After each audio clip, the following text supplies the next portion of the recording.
નમસ્તે. Hello students. આજના વિડીયોમાં આપણે આપણા પાઠ્યપુસ્તકનું જે પાછળનો વિભાગ છે રીડ મોર મતલબ કે સપ્લિમેન્ટરીનો યુનિટ છે એમાં આપણે યુનિટ 1 જે આપેલો છે ધ લેન્ડ ઓફ લીલીપુટ મતલબ કે લીલીપુટ વાસીઓની જમીન તેનો આજે આપણે અભ્યાસ કરવાનો છે. તો ચાલો શરૂ કરીએ. યુનિટ નંબર 1 તમારા હાથમાં પાઠ્યપુસ્તક પેન અને પેન્સિલ હોવી ફરજિયાત છે. હવે એમાં જે આપણું યુનિટ નંબર 1 છે ધ લેન્ડ ઓફ લીલીપુટ, અહીંયા LAND લેન્ડ મતલબ કે જમીન એનો અર્થ આપેલો છે. ચલો હવે શરૂ કરીએ. The antelope was a large ship. Antelope નામની એક મોટું જહાજ છે. શિપ મતલબ કે જહાજ. હવે એનું નામ આપેલું છે એન્ટેલોપ.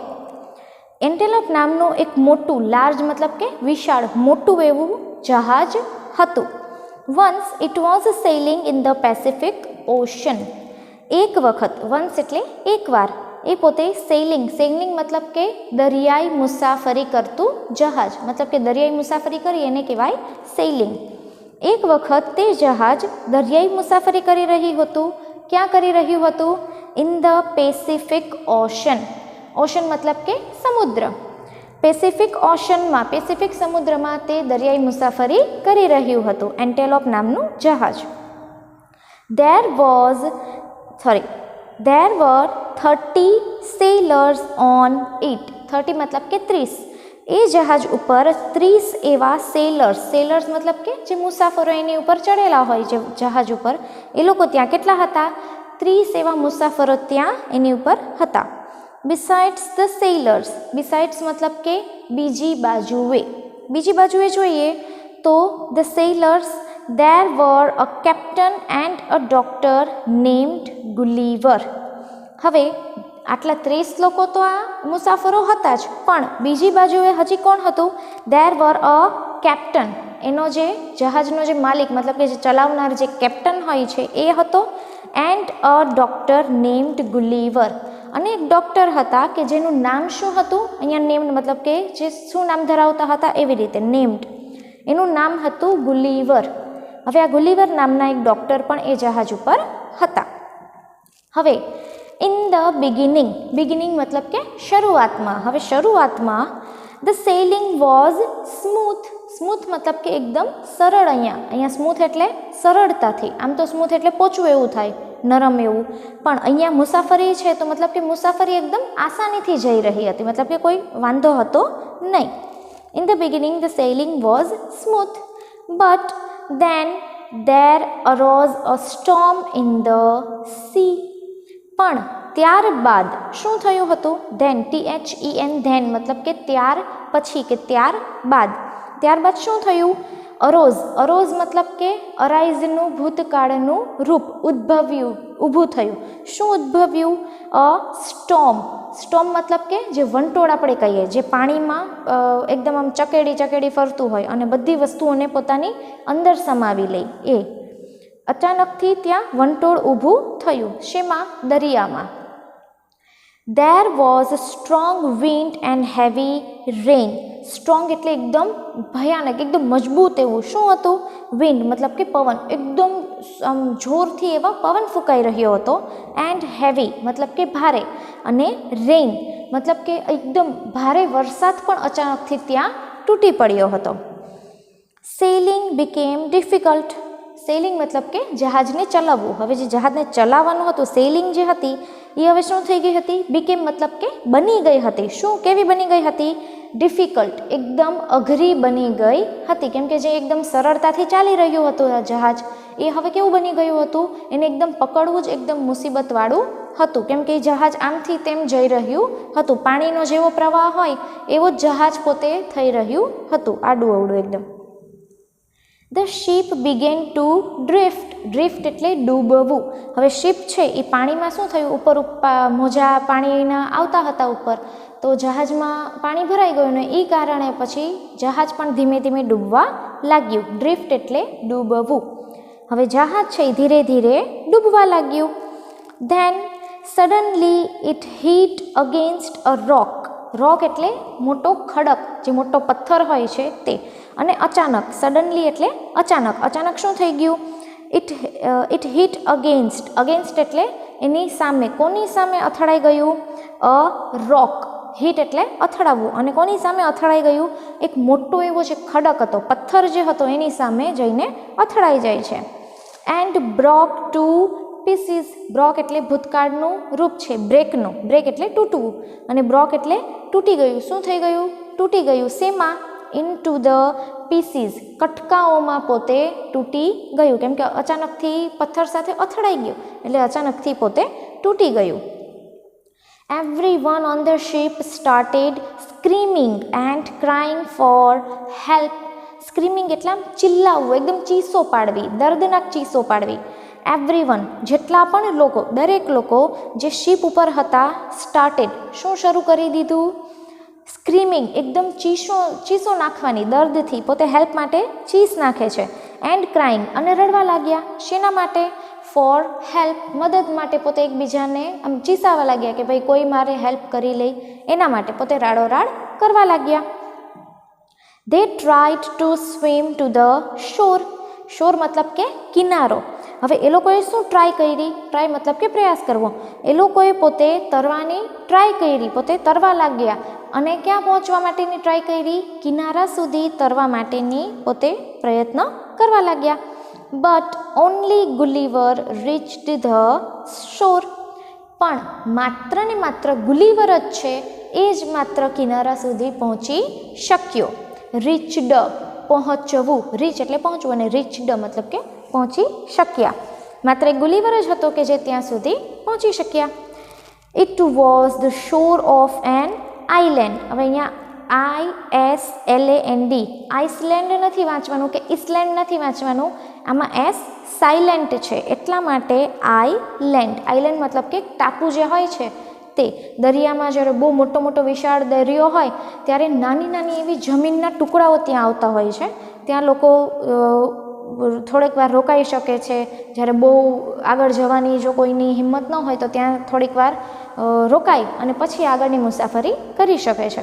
તેઓ ટાપુ ઉપર પોતે ત્યાં પહોંચી ગયો હતો. It was the shore of an island. આ એક ટાપુનો કિનારો હતો. The name of the island was Lilliput. અને આ જે ટાપુ હતો એનું નામ હતું લીલીપુટ, જે આપણા પાઠનું નામ છે, ધ લેન્ડ ઓફ લીલીપુટ. હવે આ જે કિનારા ઉપર પહોંચી ગયો હતો એ કિનારાનું નામ હતું લીલીપુટ. ગુલીવર વોકડ સમ ડિસ્ટન્સ. ડિસ્ટન્સ મતલબ કે અંતર. થોડાક અંતર સુધી પોતે ગુલીવર ચાલ્યો. But he was very tired. Tired એટલે થાકી ગયેલો. પણ એ ખૂબ જ થાકી ગયેલો હતો. હી felt asleep on the grass. એ પોતે ફેલ મતલબ કે પડી જવું. એ પોતે શું થયો? એકદમ નિંદરમાં. અસ્લીપ મતલબ કે એકદમ નિંદરમાં. પોતે શેની ઉપર પડી જાય છે? ગ્રાસ મતલબ કે નીચે જે ઘાસ હતું જમીન ઉપર એની ઉપર જ પોતે ઢળી પડ્યો. એકદમ નિંદરમાં, ગાઢ નિંદરમાં જે હોય એવી રીતે જ પોતે ઢળી પડ્યો. He woke up to the next morning and tried to get up. He woke up. એ ક્યારે ઉઠ્યો? વેકઅપનું ભૂતકાળનું રૂપ વોકઅપ. એ બીજી સવારે છેટ ઉઠ્યો, મતલબ કે આગલી સાંજેથી સૂઈ ગયો તો ઘાસ ઉપર અને બીજે દિવસે સવારે જ સીધો પોતે ઉઠ્યો. And tried to get up. અને જેવો પોતે આંખ ખોલી કે તરત જ ઊભા થવાની એણે ટ્રાય કરી. ગેટ અપ ઊભા થવું. પોતે ઊભા થવાની ટ્રાય કરી. But getting up was not possible. પણ ઊભું થવું, ગેટિંગ અપ, પણ ઊભું થવું એના માટે શક્ય હતું નહીં. Not possible. પોસિબલ મતલબ કે શક્ય હોવું, પણ ઊભું થવું તેના માટે શક્ય હતું નહીં. હિઝ હેન્ડ્સ એન્ડ લેગ્સ વર ટાઈડ. અહીંયા ટાઈડ જે લખેલું છે એનું મતલબ કે બાંધેલું. જે આપણે ટાઈ બાંધીએ છીએ એમ કહીએ છીએ તો TIE, ટાઈ મતલબ કે બાંધવું. એનું અહીંયા લખ્યું છે ટાઈડ. ટાઈડ મતલબ કે બાંધેલું. હવે શું હતું કે એના હાથ અને પગ છે એ બંને બાંધેલા હતા. Gulliver felt something walking on his body. Felt એટલે ફીલનું ભૂતકાળનું રૂપ. એણે એવું અનુભવ્યું કે સમથિંગ મતલબ કે કોઈક વસ્તુ. વોકિંગ ઓન હિઝ બોડી, પોતે સૂતેલો હતો તો એને એમ થયું કે મારા શરીર ઉપર કંઈક વસ્તુ ચાલી રહી છે, એવું એણે અનુભવ્યું. It was a tiny man, only 15 centimeters tall. હવે આ કોણ હતા? It was a tiny man. ટાઈની એટલે આપણે એમ કહીએ ને કે આ તો સાવ ઝીણું છે. ઝીણું મતલબ કે નાનું કરતાં પણ નાનું હોય ને એને આપણે શું કહીએ કે સાવ ઝીણું છે. તો એણે જે જોયા એ માણસો શું હતા? એકદમ નાના નાના માણસો હતા. Only 15 centimetres tall. કેટલા હતા? માત્ર 15 સેન્ટીમીટર જ લાંબા હતા. જે તમારી સ્કેલ હોય છે, નાની સ્કેલ, એટલા જ માત્ર ખાલી નાના હતા. Soon there were several men on his body. Soon એટલે કે થોડીક જ વારમાં. There were several એટલે ઘણા બધા, અઢળક. ઘણા બધા માણસો એના શરીર ઉપર આવી ગયા. થોડીક જ વારમાં ઘણા બધા માણસો એના શરીર ઉપર આવી ગયા. They were all very tiny. અને બધા જ કેવા હતા? બધા જ નાના નાના માણસો હતા. એમાંથી એવું નહોતું કે આ 2-5 જ ખાલી નાના હોય. બાકી બધા માણસો જેટલા પણ આવેલા હતા એ બધા જ કેવા હતા? સાવ નાના એવા આપેલા હતા. They were all very tiny. એ બધા જ ખૂબ જ નાના હતા. There were lots of other tiny people on the ground. અને જ્યારે એ પોતાની આજુબાજુ જુએ છે તો ઘાસમાં, મતલબ કે ગ્રાઉન્ડ જે છે, આખું મેદાન છે, એમાં બીજા ઘણા બધા નાના નાના માણસો એની આજુબાજુ ઊભેલા હતા.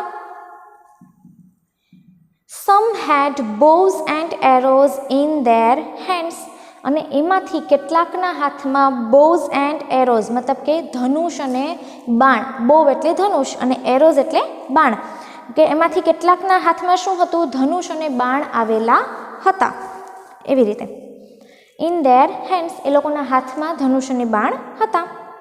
Gulliver was both hungry and thirsty. Both એટલે બંને. હવે ગુલીવર કેવો થઈ ગયો હતો? એકદમ ભૂખ્યો અને તરસ્યો. Hungry and thirsty. હંગ્રી એટલે ભૂખ્યો અને થર્સ્ટી એટલે તરસ્યો. How can I talk to this people except through gestures. હવે ગુલીવર એવું પોતે વિચારે છે.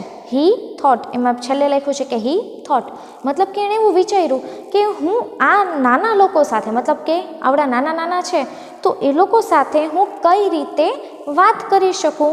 How can I talk to this people. હું આ લોકો સાથે કઈ રીતે વાત કરી શકું. એક્સેપ્ટ મતલબ કે સિવાય. આ લોકો સાથે હું કઈ રીતે વાત કરી શકું સિવાય કે. એક્સેપ્ટ થ્રુ મતલબ કે દ્વારા. શેના દ્વારા? જેસ્ચર્સ. જુઓ બીજી જ લાઇનમાં જે પહેલો શબ્દ આપેલો છે જેસ્ચર્સ, મતલબ કે સંજ્ઞાઓ, સંકેતો દ્વારા. સંકેતો સિવાય મતલબ કે આપણે જે ઈશારાઓ કરતા હોય એ ઈશારાઓ સિવાય હું આ લોકો સાથે કઈ રીતે વાત કરી શકું. કેમ કે આપણને તો એની લેંગ્વેજ કે એની જે ભાષા છે એ તો આપણને આવડતી ન હોય, કે આપણે એને સમજતા પણ ન હોય કદાચ.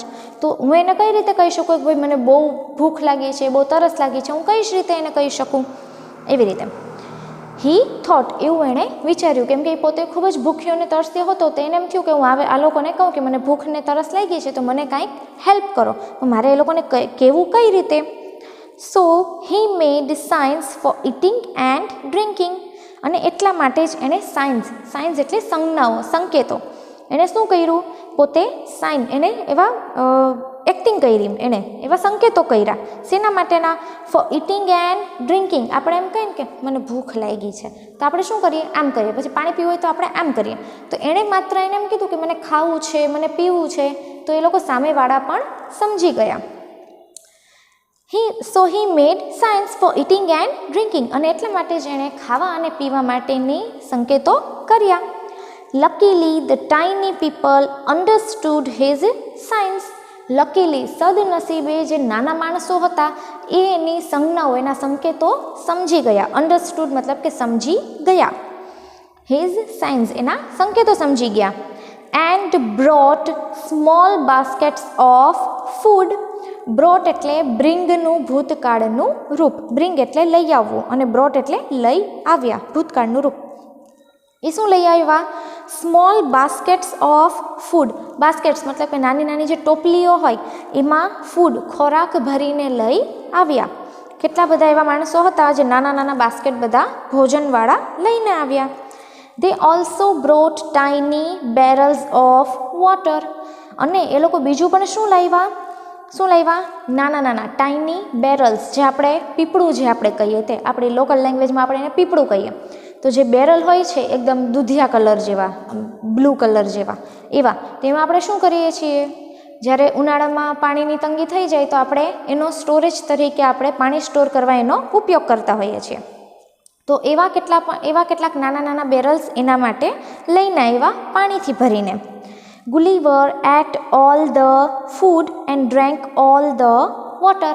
હવે આટલા નાના નાના બાસ્કેટ્સ અને એ લોકો એના હિસાબે એના માટે મોટા હોય, પણ આપણે અવળા મોટા હોઈએ અને એ લોકો આપણી સામે અવળા હોય વેતિયા, તો એનું આટલું આપણા માટે શું થઈ રહી? આપણે તો ખાલી એક જ ફાંકો મારી લઈએ એવડું આપણા માટે થાય. અને કદાચ એનું જે બેરલ હોય તો આપણને ખાલી એક જ ઘૂંટડો પાણી થાય. તો એક કોળિયાથી અને એક ઘૂંટડાથી આપણું ભૂખ સંતોષાય નહીં. એટલે જેટલું પણ એ લોકો લાવ્યા હતા એ બધું જ ગુલીવર ખાઈ જાય છે અને પાણી પણ બધું પી જાય છે.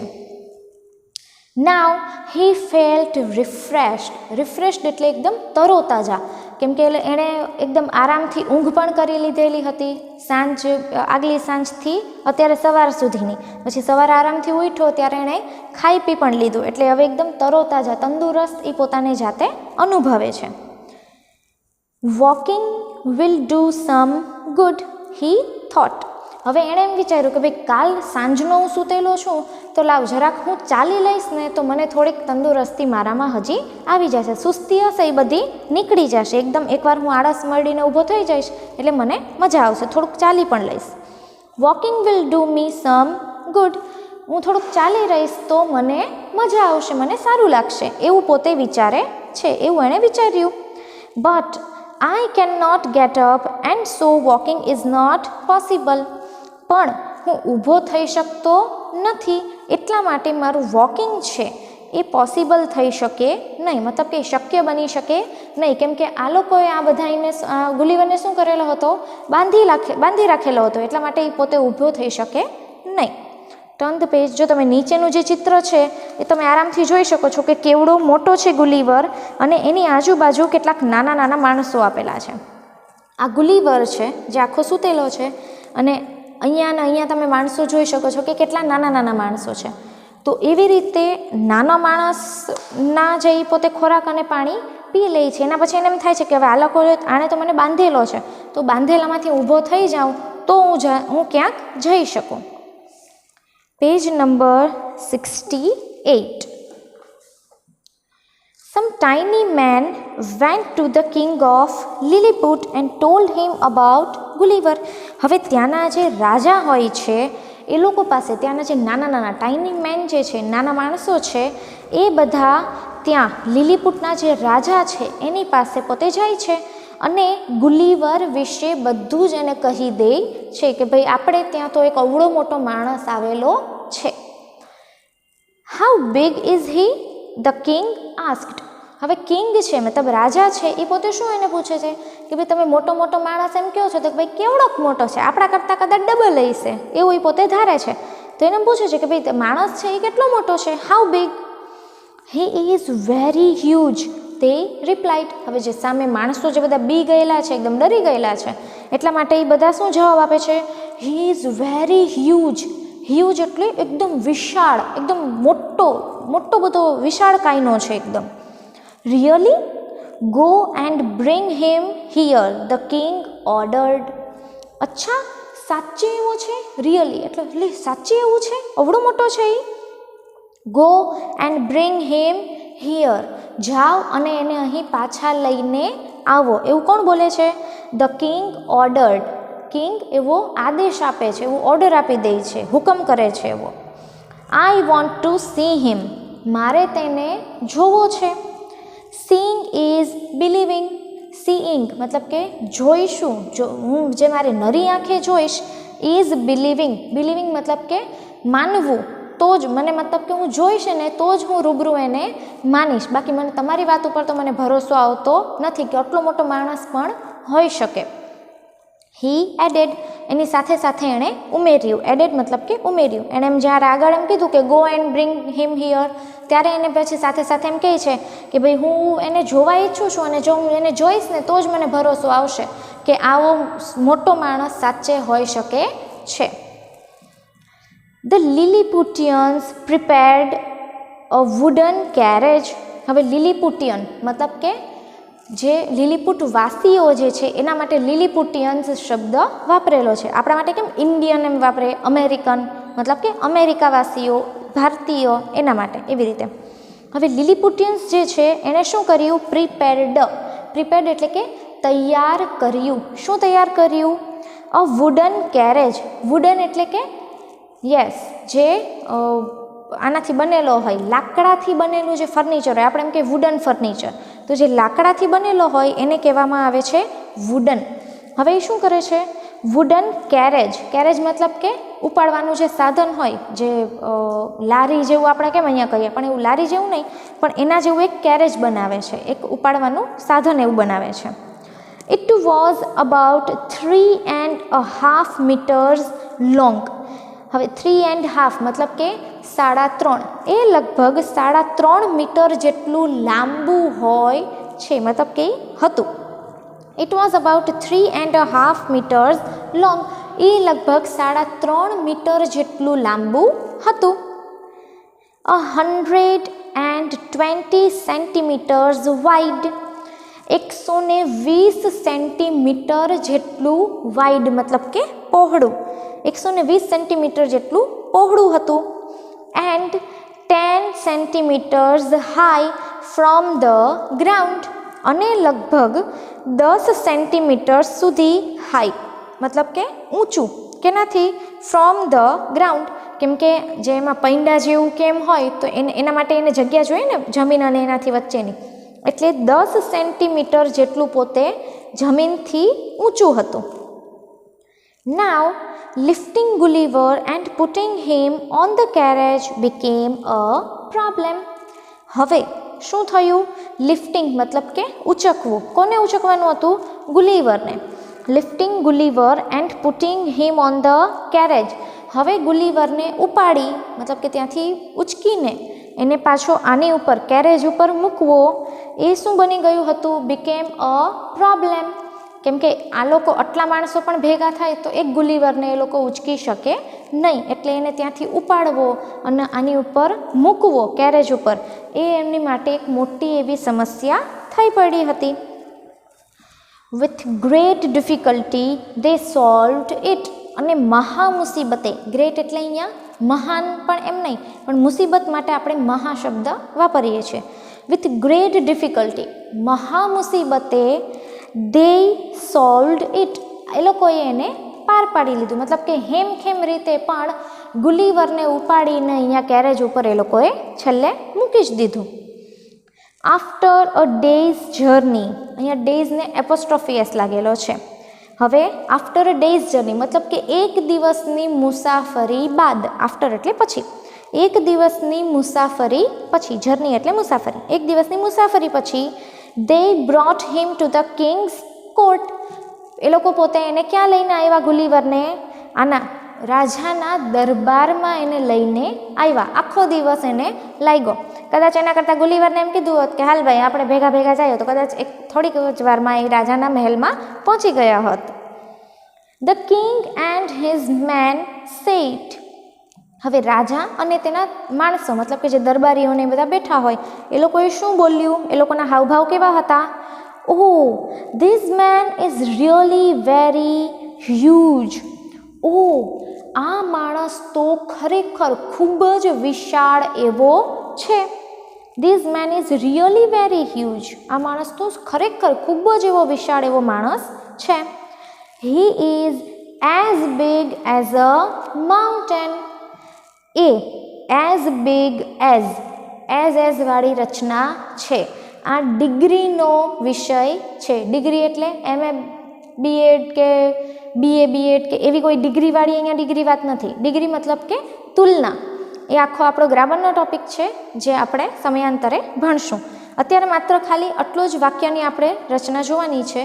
બિગ વાળી as big as a mountain.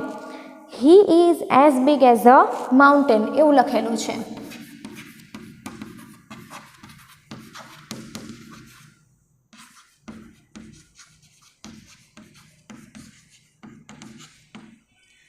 અહીંયા આવી રચના લખેલી છે. He is as big.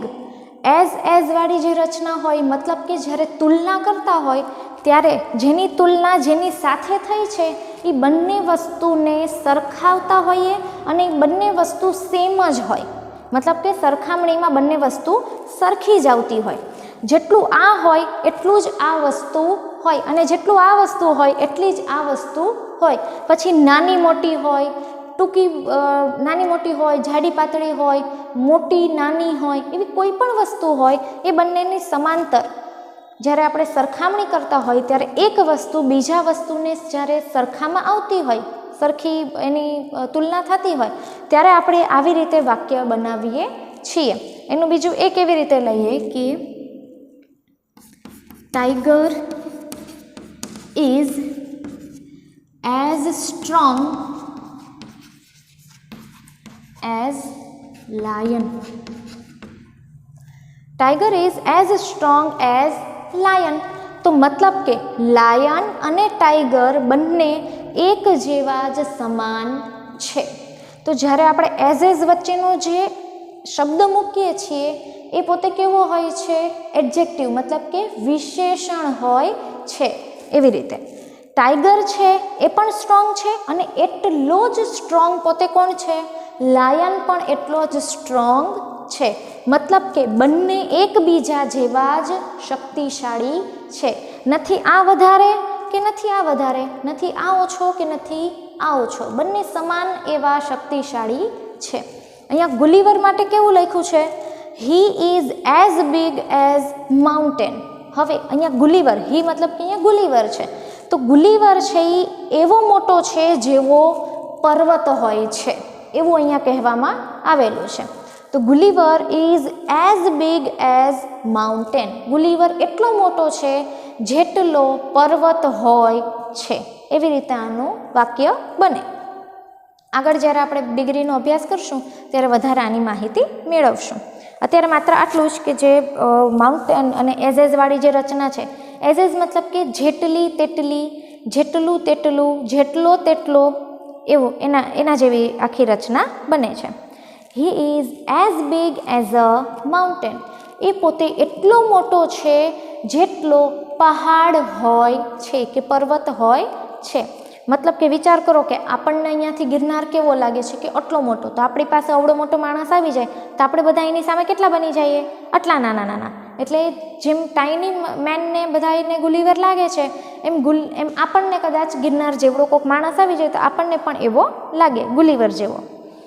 They var afraid of him. Afraid એટલે ડરી જવું, બીક લાગવી. હવે એ બધા આવડા મોટા માણસને જોઈને શું કરે છે? બધા ડરી જાય છે. અફ્રેડ ઓફ હિમ, એનાથી બધા ડરી જાય છે. But Gulliver greeted the king and promised to be their friend. પણ શું થયું?